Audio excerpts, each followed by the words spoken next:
Welcome back to Grab Your Brew. And if you're new, welcome. Please like and subscribe. Welcome to the first day of spooky season. It's the best time of the year. Best And time of the guess year. what? Go on. Guess what? It's Wednesday. Spooky Spooky story story time. time. And we will announce who was right on the episode where we're like, which one's real and which one's another story. So go ahead if you haven't already and comment on that video, and we'll announce who's right and who's wrong on next Wednesday's episode. Or is there a red herring? Or are they all wrong? Or, well, not wrong, are they all true? Or are they all tall tales? And guys, we are sorry if there's any lighting issues on my end today. Usually we record at a certain time of the day or when it's dark outside. But we have to bulk record because somebody is going on holiday. Sorry. It's okay. You'll be back for actual Halloween, so you're all is forgiven. Plus, I'll be blowing you up while you're away. How dare I go on holiday with my husband? I have to accept that I have to share you with your husband. So he has to accept that he has to share you with me. Yeah, I'm taking my laptop. That's how this family dynamic is going to work, because Yeah. I don't have a husband and I plan on being a spinster for the rest of my life. So he has to share you with me. When I want to I'm go just gonna out and get practice. dressed up and go on a date, I'm going to be taking you. Yeah, I need to give them the third degree. I mean, there's a list. Does no one give a third degree? I'm saying I'm taking you out instead of a man out. Oh, well, yeah, sister dates. Your sister dates.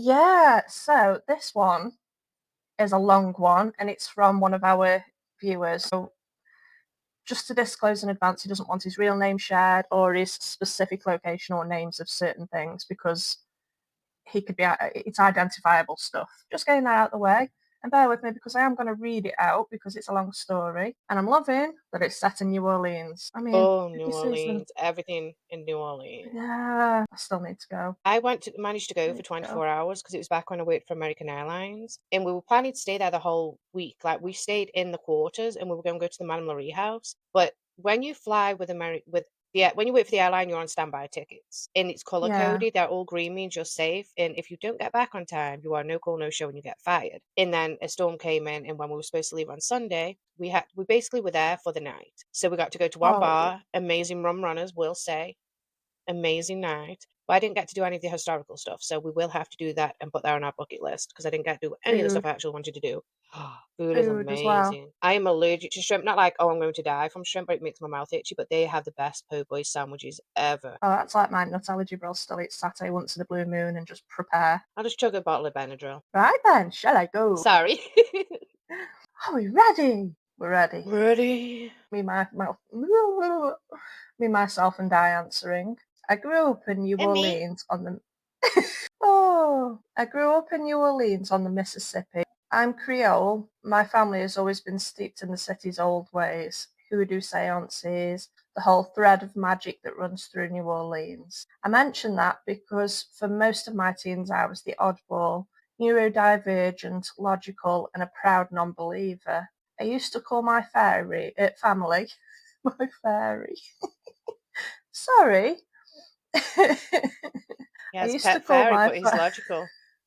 I know. Sorry. I used to call my family fairy tale dreamers and tell them to shake the New Orleans magic out of their heads. Looking back, I'm ashamed at how rude and dismissive I was. I mean, you would be as a teen, wouldn't you? If you're neurodivergent and your brain's just a bit different. But you acknowledged it and we moved forward. Yeah. So proud of you for acknowledging that. Yes. One afternoon, I was ranting to my mother. She grew so upset she couldn't look me in the eye. She left the house in silence with a look I couldn't read. Maybe disappointment, maybe heartbreak. I felt hurt that she was hurt. In our house, nobody shouted or shamed.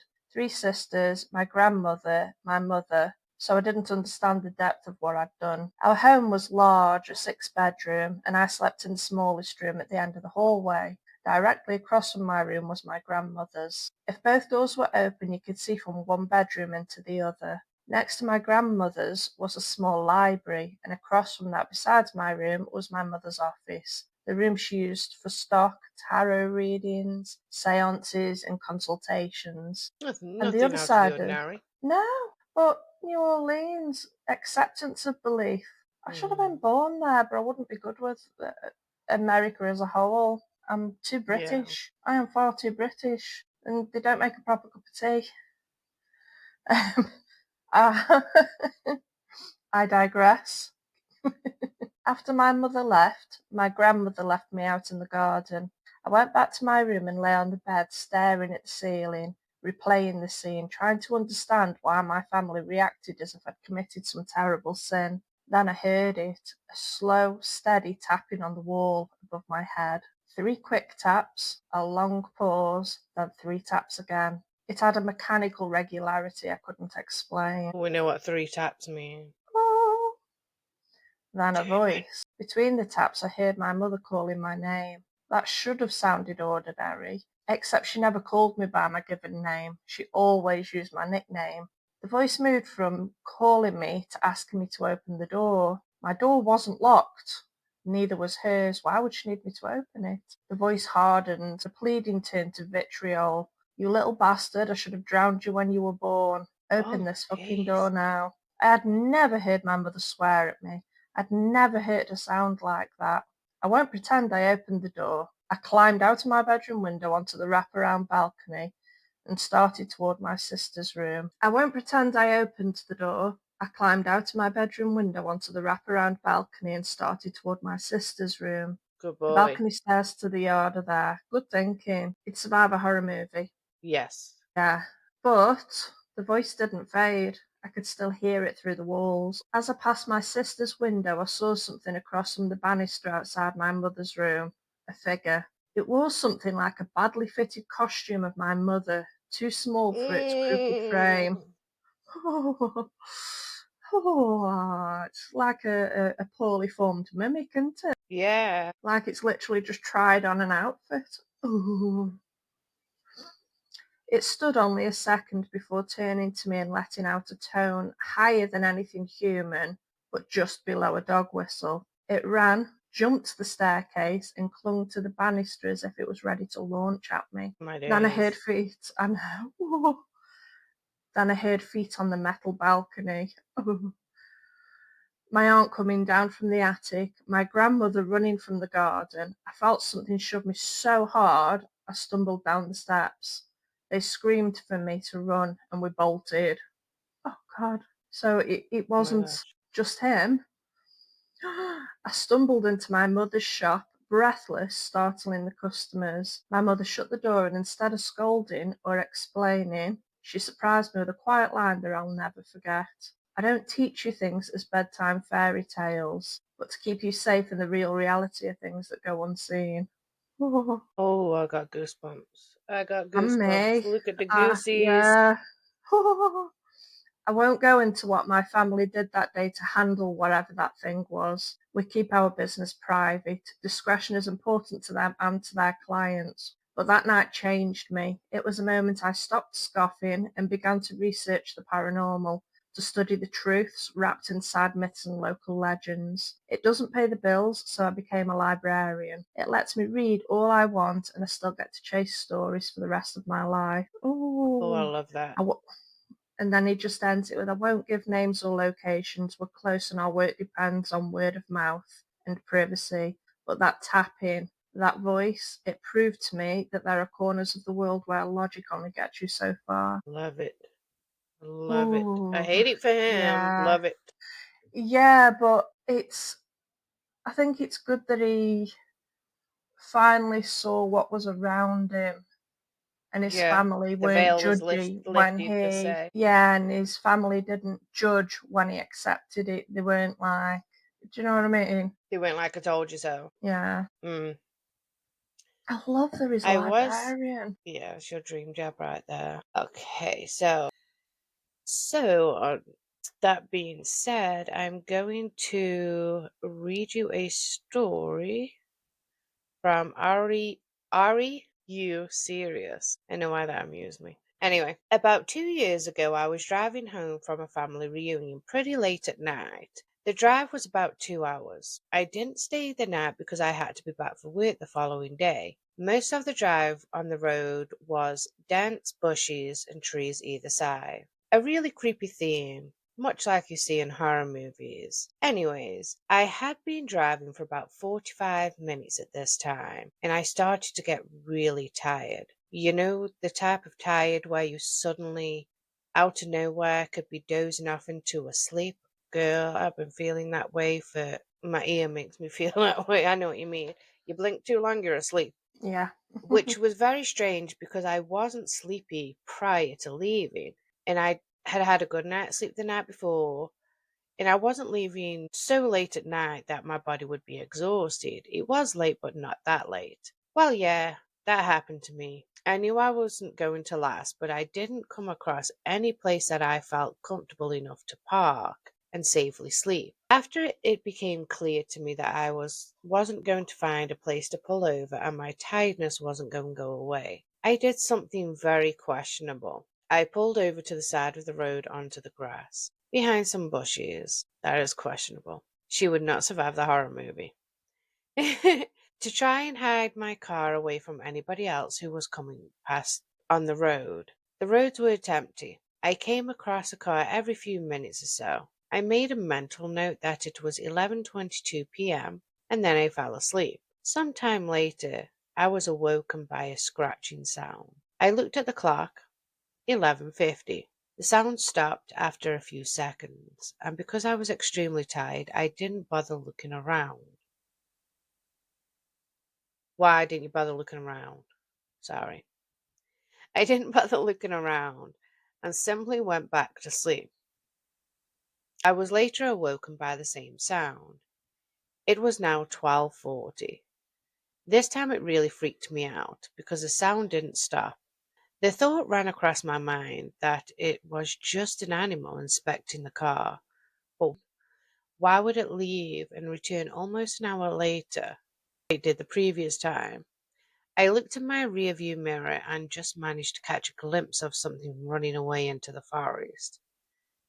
Now, at the time, I thought it was the damn hook killer. You know, the one that scratched on that couple's car. Oh my days, I just realized we told this story. Yeah, we did. You know, the one that scratched on that couple's car and then slaughtered the guy when he went out to investigate. Fuck that, I thought to myself. So I got the hell out of there. They do survive the horror movie. Yeah, yeah. There was a bend no more than 100 yards up the road. As I came around it, there was a fucking car parked off the side of the road with the driver's side door open. Oh, they didn't get the memo. They didn't hear about the hook guy. Mm, See, we're out here saving lives telling these stories. I slowed down just to look to see if anybody was in there. There wasn't. Then I looked in my rearview mirror. I didn't see anything. And all of a sudden, this guy comes sprinting around the corner. He started screaming stuff at me like, "Hey, hey, you! Get the fuck out of your car now!" I noped the fuck out of there and sped off. I never saw the guy again. Moral of the story: don't fucking sleep on the side of a deserted road. the guy survived. Mm. He might have been asking for help, but nope. And I don't blame him. Nope. It's I like mean, horror if that was story our car, 101, isn't it? yeah, but the thing is, like, if they're saying, hey, get the fuck out the car, why didn't they get in their own car if it was there? Because if they're trying to ask to Yeah. get in your car, they weren't even asking to get in their car, they were asking them to get out of their car. Oh, see, I'd be like, I wonder if there's any. I'd be having a little look over my shoulder, make sure there was nothing in my car. Do you know how many times, especially when I lived in the boonies, that before I would lock my doors, I would check every seat in the car to make sure there was nothing there because I always think of something like popping up behind me. Do you know what? Not a lot Oh, bothers me. I, I have morbid fascination of things, but when I get in my car at night, I do still shine my phone torch underneath, make sure nothing can grab my ankles, and check the back seats before I climb into the car. Jody, I Because check under the bed humans are before I go to scarier. sleep. There isn't an under my bed, it's a divan. See, I have like all my storage containers under there, but I'm like the one time that I won't do it, something's gonna get me. It's gonna be that one time that I don't check. Kind of like how I won't go pee. I could be dying for a pee, but I won't go pee until I've looked under the tank and all around to make sure there's no spiders. Yeah, you have to do I a think, spider check when you get in bed. Me and Joe take turns doing yeah, spider check. It's whoever goes up yeah, yeah. first. With Watching us, Discovery yeah. Channel before I moved to America terrified me because they had like this episode where snakes and spiders were coming up under the toilet and killing people.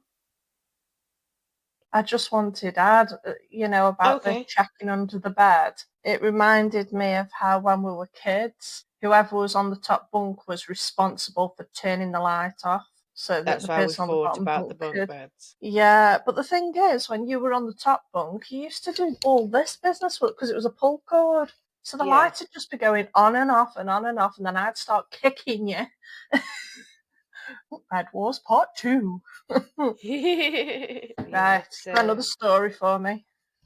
yeah, it's not too long. A few summers ago, I went bike riding around midnight with a friend. I do want to put a pause on this, but this is also by the same person, by the way. But I do want to put a pause Oh. on this. What is it with Americans letting their children out at midnight? Like, even in films, I used to think it was just Mm. films where they'd be like, oh, come back by 10. And then they're like, oh, and they're like, all right, midnight. 9 p.m. was my fucking curfew. 9 p.m. And Well, if I was late, my mm, mine was being before the street lights come on, 9 p.m. in the summer. yeah, it was Well, 9 yours would p.m. have in the been, summer. yeah, yeah. Um, but when it And was darker evenings, it was being by the time the street lamps come And I remember because back on. then you could call the operator to call out if you had no money to put in the phone box. And you would have a Yeah, certain length of time to be like, say your name. And during that time, be like, Mom's me, come way back. yeah, and then there was that reverse number, wasn't there? Yeah. Something like 0800 reverse. Well, let me get back to the story. We're digressing here. So, after a few summers ago, I went for a bike ride around midnight with a friend. We went our separate ways at the end of the evening. The evening's already over. You're now in the morning, young lady. You're grounded. And I had about 2 blocks to ride by myself. Because of construction, I had to ride on the sidewalk, but the streets were dead. But it wasn't a problem until right after I was about to turn left onto my street. There was a man walking by himself, maybe around 40s, a little scruffy, but not homeless looking. Nice presumption. Sorry. I turned down me street. I think she meant my street. She sounded a little British there. I turned down me I street. know. I Myself. turned down, yeah, myself, my son.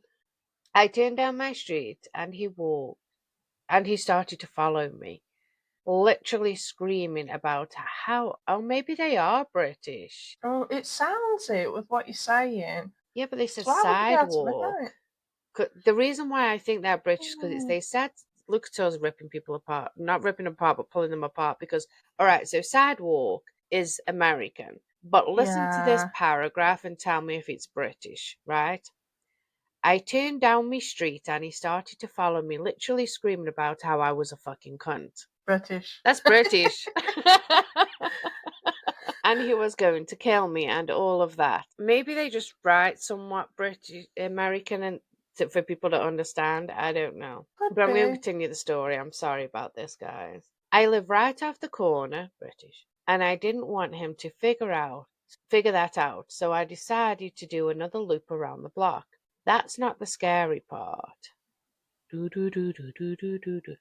The scary Ooh, part is that when I looped around and looked down the street, I saw him standing on my fucking front stoop. Front stoop is American. I'm starting to yeah. think that they have a British parent. My front stoop staring out at the street like the motherfucker knew I lived there. He saw me ride by again, but he didn't say anything. I ended up going back to my friends but my bike got stolen from the alleyway by the house 2 days later. Why would you leave your bike in the alleyway? Sorry. It could have been scoping out the bike. Threatening to kill you? For the bike. Yeah, ignore me. Ignore me. Edit. I didn't sleep enough. Edit. The guy in question was definitely not homeless. We have a large population of mentally ill in the area, unfortunately. Downtown, a medium sized city. So if I didn't think the sidewalk was too narrow to pass, otherwise I wouldn't have disturbed him. That doesn't make sense. Half the scary part was that he looked pretty much completely normal for my area. That being said, I ended up texting my mum, and she made the decision not to notify law enforcement until my bike was stolen. So you would only notify law enforcement that the bike was stolen, but not that somebody was threatening to murder your child? Jesus I'm sorry, Christ. but that's a little questionable. Yeah. Bike? Oh my God, call the police, you're alive. Let's not waste police time. We'll see. Let's see how We'll we see how get it on. goes. Oh my days. We are sure your mother loves you. Yes, yes, we do. I'm just looking through these, see if they responded. They didn't respond to anybody. Someone says I always wondered in situations like this if the guy does scary things just to mess with you. Could possibly be, because if you think I'm the crazy lady, I'm going to act like the crazy lady. That's why when we go to farm, I'm going to wear the full practical magic aunt's outfit and walk around with my umbrella and let people talk about how I may be a witch when really I'm a I already child. have a shopping. Well, I'm probably more of a witch than you. It's okay. We both believe in magic, though. Yeah. We just believe it comes from a different source, and sometimes the same source, just in different ways. Practical magic, aunt's outfit, and walk around with my umbrella and let people talk. Someone said, I wonder about this situation. I wonder about situations like these as well, but if you think about it, you realize that it's insane to just charge at someone, some complete stranger. For all that guy knew, OP could have been insane himself. He could have had a knife, a gun, or known karate. In the middle of the night when no one's around, OP could have killed this guy in self-defense without blinking, and that would be the end of it. I think that any sane homeless guy would be pretty aware of this risk. I Yeah, you can think tell the it's thing American. is, yeah, I think it's a common misconception that, I mean, a lot of people who are homeless aren't homeless by choice, and generally, if they didn't already have mental illness, will develop some form of mental illness. I mean, you can't PTSD. expect it to not affect a person. It's like when people say, oh, they're homeless because of drugs and drink. It's like the majority of the time they turn to that because they're homeless and they need to numb things. So many misconceptions. It was probably a troubled person, though. Spooky, very creepy story, but it seems like it was a troubled person. No. I mean, even in England, statistically, you're two missed mortgage payments away from being homeless. But the difference is we do have, it's not a perfect system, but it is, but we're quite fortunate. We are quite fortunate here compared to some areas, obviously. And also, if anybody else has any stories, send it into grabyourbrew@gmail.com and we will read them out. Doesn't have to be a real story either. If you've written something that's super creepy and made up, we just like a spooky story. And we'll see if we can get anybody else to. It's a timing thing, isn't it? Different time zones. Getting everybody on. We need to make that happen.